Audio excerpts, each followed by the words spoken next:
Scorpion, bonjour et bienvenue à vous sur ma chaîne pour votre lecture de vie sentimentale pour ce mois de septembre et octobre 2021. J'espère que vous allez tous très très bien. Alors, cette lecture aura son extension qui se trouve sur mon site internet alice-nicolas.com dans la rubrique des hors-séries. Je rappelle brièvement la façon de faire cette lecture. Donc, on va faire ça sous la forme du cœur que vous connaissez maintenant. Alors, le côté droit du cœur, c'est pour vous, Scorpion. Et l'autre côté, ce côté-ci, ma gauche à moi, concerne votre partenaire. Vous êtes parfaitement libre d'interchanger si vous reconnaissez davantage dans l'autre côté que celui qui vous est attribué. Et pour tous ceux qui n'ont pas de partenaire attitré, cette partie-ci peut parfaitement représenter un ami, un membre de la famille, un ami ou quelqu'un avec qui votre relation est actuellement vraiment mise sur le devant de la scène. Ça peut aussi être une façon d'actionner la loi de l'attraction. Parce que ça peut aussi concerner la personne qui vous est destinée, la personne à laquelle vous pensez, la personne dont vous rêvez, voilà, d'accord? Donc, vous placez ça vraiment dans ce que vous vivez. Je ne peux pas chaque fois énumérer tous les cas de figure, donc c'est à vous d'interpréter. Ensuite, je vous conseille bien sûr d'aller voir votre signe ascendant et votre signe surtout lunaire, voire même votre Vénus si vous la connaissez, pour compléter cette lecture. Voilà, on y est. Alors, boum, boum. J'ai oublié de dire que tout ce qui concerne cette lecture, c'est-à-dire les cartes utilisées et tous les détails se trouvent dans la rubrique communauté, d'accord? De la chaîne. Alors, le point de départ de votre relation à tous les deux, c'est la force. Alors, je pense, bon, la force déjà, c'est la carte du signe du lion. Peut-être que vous avez un partenaire du signe du lion, c'est possible. Peut-être aussi que votre relation a démarré en mois d'août, c'est possible aussi. Moi, je pense surtout la carte ici de la force, le lion, la planète, c'est le soleil. Moi, ce que je vois, c'est que votre relation est dans une position de force. Quand vous êtes fragile, votre partenaire est là pour vous soutenir. Quand c'est le partenaire qui est fragile, vous êtes là pour le soutenir. Le soleil, c'est le symbole du soleil. Donc, je pense que la relation est forte. D'accord? Les racines de la relation sont fortes. Je ne pense pas, à l'instar d'autres lectures, que ce soit une question de retenue. Au contraire, je pense que c'est quelque chose où la dignité est importante et être là, être loyal. Tous les symboles du signe du lion, et la loyauté, être là pour l'autre lorsqu'il a besoin de nous, de soi, est quelque chose d'important à vos yeux. Pour moi, point de départ, nickel, super. Votre état d'esprit ici, quel est-il? Il est à la 7 de coupe. Vous êtes dans le fantasme le plus total. Vous fantasmez, vous rêvez éveillé, vous pensez à plein de choses, vous envisagez beaucoup de choses. Plusieurs options se dessinent là devant vous. Vous vous laissez aller à des rêveries, vous vous laissez aller à des images un peu fantasques avec votre partenaire. Vous laissez un petit peu débordé par votre imagination et par vos émotions, vous vous laissez entraîner dans des allez, on va dire dans des sphères un petit peu, où vous imaginez votre relation là pour les prochaines années. L'état d'esprit du partenaire, c'est 8 de denier. Alors le partenaire, il est beaucoup plus terre à terre. Le partenaire est beaucoup plus ancré dans la matière. Il cherche ce partenaire, vous adaptez en genre, hein, il est ce partenaire dans la concentration. Il essaye, lui, au contraire, d'ancrer la relation dans quelque chose de concret, de tangible, de travailler sur votre lien tous les deux, de travailler sur ce rapport que vous avez, ou alors il travaille sur lui pour être toujours bien présent pour vous lorsque vous en avez besoin. C'est quelqu'un qui est concentré à donner la meilleure image de lui-même. Ça peut être quelqu'un d'un signe de terre, taureau, vierge ou capricorne, mais c'est quelqu'un qui, à mon avis, travaille beaucoup sur son rapport à vous, qui travaille beaucoup sur le fait ou qui travaille sur l'image qu'il donne de lui ou qu'elle donne d'elle, et qui qui s'astreint à ce que votre relation soit parfaite. C'est quelqu'un qui s'astreint à ce que votre relation soit le plus parfait possible. On continue. Le passé, d'où est-ce que vous venez? 6 de coupe. Vous venez du passé. Qu'est-ce que ça veut dire? Ça veut dire que votre état d'esprit aujourd'hui est issu d'un espace qui ressemble à celui que vous aviez rencontré, celui que vous connaissiez lorsque vous étiez dans l'enfance, c'est-à-dire quelque chose de très innocent. Peut-être que cette relation vous révèle à vous-même plus mature. Parce que vous provenez d'un espace où c'est 6 de coupe, c'est identique à l'enfance. C'est-à-dire, il y a une notion de candeur, il y a une notion d'innocence, il y a une notion de pureté, il y a une notion de je m'émerveille de la vie, de l'amour, je m'émerveille devant un papillon. C'est l'énergie de quelqu'un qui vit dans une bulle où tout va bien, tout est beau, c'est très innocent, c'est très beau, c'est très pur. Comme un enfant. D'accord? Il n'y a rien de péjoratif, il n'y a rien de négatif là-dedans, pas du tout. Mais c'est une innocence. Donc peut-être que c'est une relation qui vous révèle plus mature, qui vous révèle plus adulte. C'est possible. Parce que c'est comme si ça représente le passé. Et la carte représente le passé. Donc c'est comme si vous étiez projeté dans la réalité d'une relation ici qui vous a fait grandir d'un coup. Le partenaire, son passé, c'était la lune. Alors, je pense que dans ce cas de figure ici, ce que ça veut dire, c'est que c'est quelqu'un qui était qui était noyé dans ses propres émotions. Quelqu'un qui était tourné vers l'intérieur de lui ou d'elle, hein, vous adaptez, et très concentré sur ce qu'il ou ce qu'elle ressentait en permanence. Quelqu'un qui était comme si cette personne avait un miroir en permanence devant elle et qu'elle regardait son niveau émotionnel tout le temps, en essayant de comprendre ses émotions, en essayant d'être au plus près de ses émotions, presque comme si cette personne ne voulait vivre que dans ses émotions, comme un artiste, un peintre, un écrivain, un musicien, quand ces personnes composent, créent, elles sont dans leurs émotions, elles essaient de traduire leurs émotions.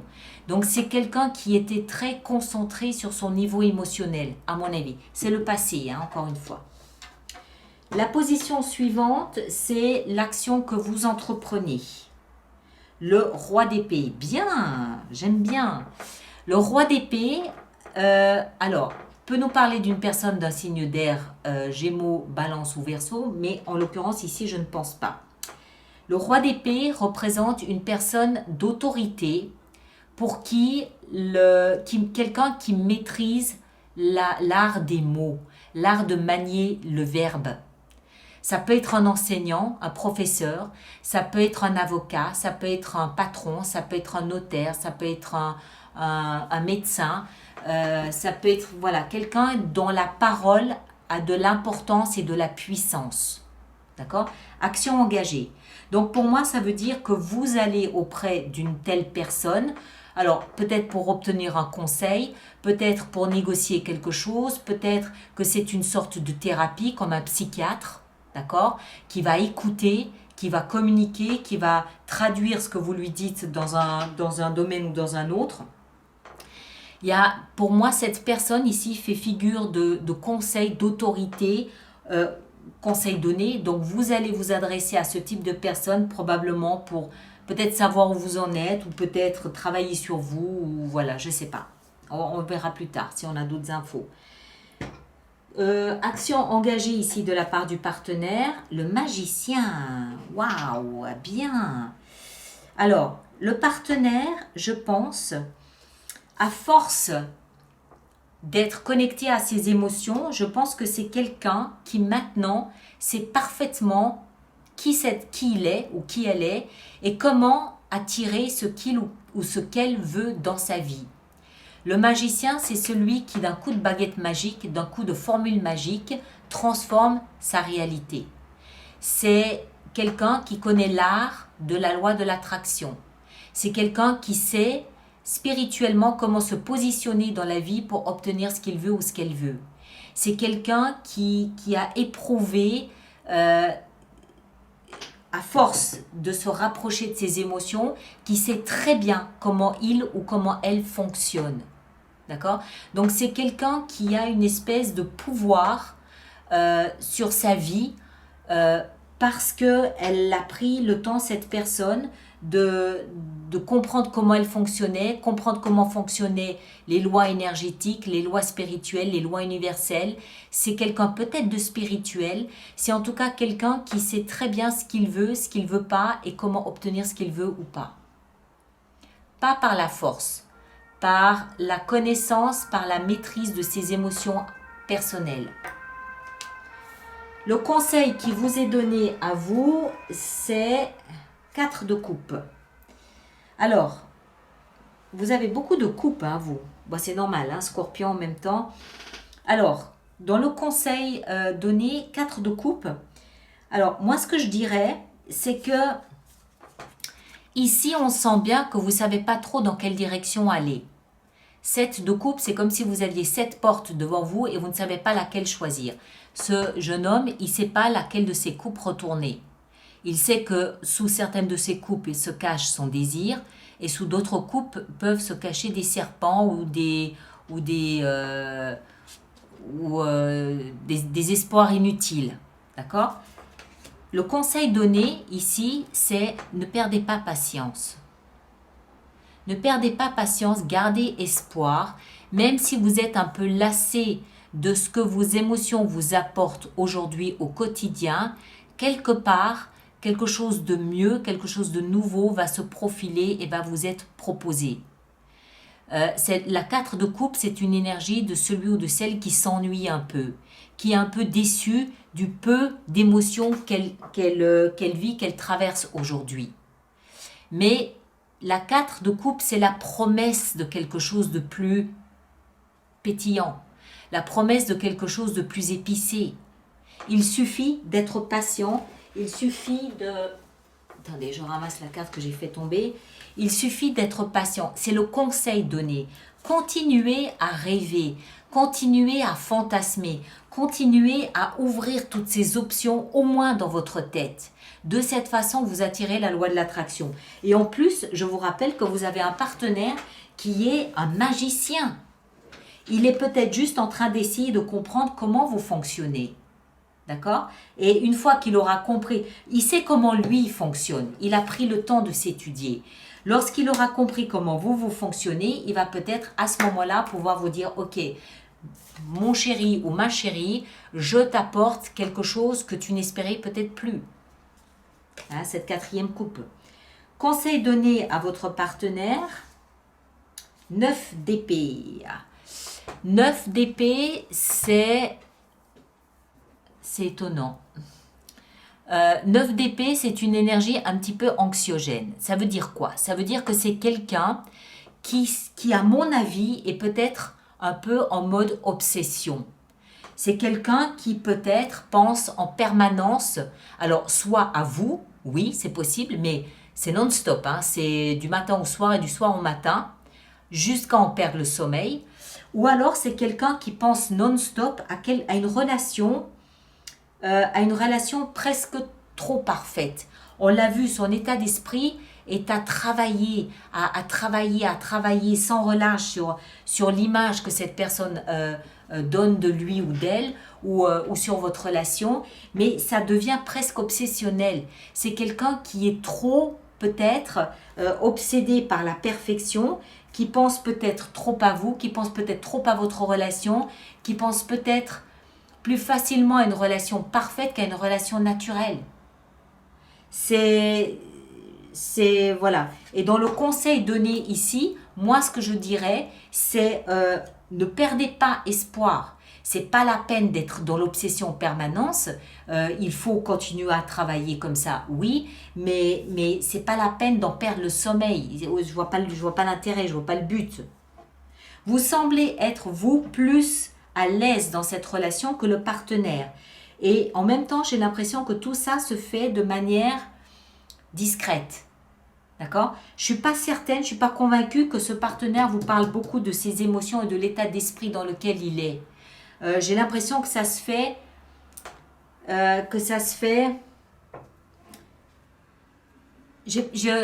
que ça se fait sans que vous vous en rendiez compte. Je vais le dire. J'ai l'impression que ce partenaire avec le magicien et cette carte ici, c'est comme si ce partenaire cherchait à vous rendre dingue de lui. Vous comprenez ce que je veux dire? C'est comme s'il cherchait à vous connaître par cœur pour savoir exactement quels sont vos leviers pour vous rendre absolument, je ne vais pas dire dépendant, mais dingue. Qu'il sache comment vous fonctionnez pour avoir à appuyer sur un bouton pour que vous soyez complètement en extase. C'est un peu le sentiment que j'ai. D'accord? On va voir, on continue. Donc l'issue de votre relation à ce stade, waouh, nouveau départ. Donc ça veut dire que c'est quelqu'un qui est sincère dans sa démarche. C'est quelqu'un qui veut vraiment que votre relation soit belle et qu'elle soit forte et qu'elle soit à la limite de la perfection. Mais il faudra qu'il fasse attention quand même ici parce que aucune relation n'est parfaite. Et si elle était parfaite, mon Dieu, mais quel ennui. Donc à surveiller quand même, hein. Moi, j'irai voir le signe ascendant pour essayer de compléter. En tout cas, l'issue de la relation, un nouveau départ concret, tangible. Ça veut dire on vit ensemble. Ça veut dire on achète une maison ensemble. Ça veut dire on commence à faire un bébé ou on prépare, voilà, concret, tangible, nouveau départ. Je vais prendre maintenant ici une carte pour une carte conseil pour l'issue. J'en mettrai une autre durant l'extension. Alors, qu'est-ce qu'on a? On a la transformation. Excellent. Excellent. C'est parfait. La métamorphose d'un nouveau départ concret, tangible. Excellent. On va voir notre extension, hein. Alors, toutes les personnes pour qui cette lecture fait résonance, je vous rappelle qu'il existe une extension qui se trouve sur mon site internet. Elle sera dans la rubrique des hors-séries puisque ça n'est pas une lecture mensuelle habituelle. Alors, on va voir la force ici. Qu'est-ce qu'on a dans la force? On a la tour. Boum! Bouleversement. Vous allez peut-être devoir éprouver la force de votre relation. C'est possible. État d'esprit ici. 7 de coupe. Quel est votre état d'esprit? On va en rajouter une ici durant l'extension. État d'esprit. Votre état d'esprit à vous, il est à la patience. Vous êtes particulièrement patient. C'est bien, c'est parfait. L'état d'esprit du partenaire, avec 108 de denier, il y a une interrogation intérieure. Une interrogation intérieure, une recherche de sérénité, une recherche peut-être de réponse intérieure. Les actions que vous engagez ici, où vous cherchez peut-être un conseil auprès de quelqu'un, on a la 4 de denier. D'accord. Ok. Recherche de conseils. Recherche de conseils peut-être pour oser franchir une étape, oser quitter une zone de confort, c'est possible. Le partenaire, action engagée avec le magicien, on a la reine de denier. Très bien. Toujours dans ce même état d'esprit de protection, d'améliorer, d'être mieux, d'être bien, d'ancrer, ok. Le conseil qui vous est donné ici avec cette 4 de coupe, c'était d'être patient parce que quelque chose de plus palpitant allait venir à vous. Et on a ici l'ermite. Ça veut dire beaucoup de sagesse, beaucoup de compréhension, beaucoup d'introspection, d'intériorisation, de recherche de vérité. Moi, j'ai l'impression que c'est une relation qui vous fait grandir, mais peut-être trop vite. Et donc, vous recherchez peut-être de nouvelles bases, de nouveaux repères. Et le partenaire, ici, conseil donné avec cette 9 d'épée, de travailler, de travailler, de travailler, et de travailler, et de travailler sans relâche, de rester concentré sur le travail qu'il fait. D'accord, ok, très bien. Ce qui semble évident, c'est que entre la mort et la tour ici, votre relation telle que vous la connaissiez aujourd'hui va se transformer, va se métamorphoser. Vous semblez être issu de quelque chose de très puéril et le partenaire, lui, il travaille peut-être pour deux à la relation. D'accord? On va voir, on va en rajouter encore une ici. Et on a, punaise, vous vous rendez compte? Vous avez la mort, donc la transformation, et vous avez 2 as. As de denier et As de bâton. Waouh, super. Allez, on va voir tout ça pour durant l'extension. Donc, le lien est dans la boîte de dialogue là-dessous ou sur mon site internet. Et tous les autres, on se retrouve le 25 septembre pour votre lecture du mois d'octobre. Merci de partager, de liker, de laisser vos commentaires. Et puis, n'oubliez pas d'aller voir votre signe ascendant et lunaire pour compléter les informations. D'accord? Merci à vous tous et à bientôt. Merci beaucoup.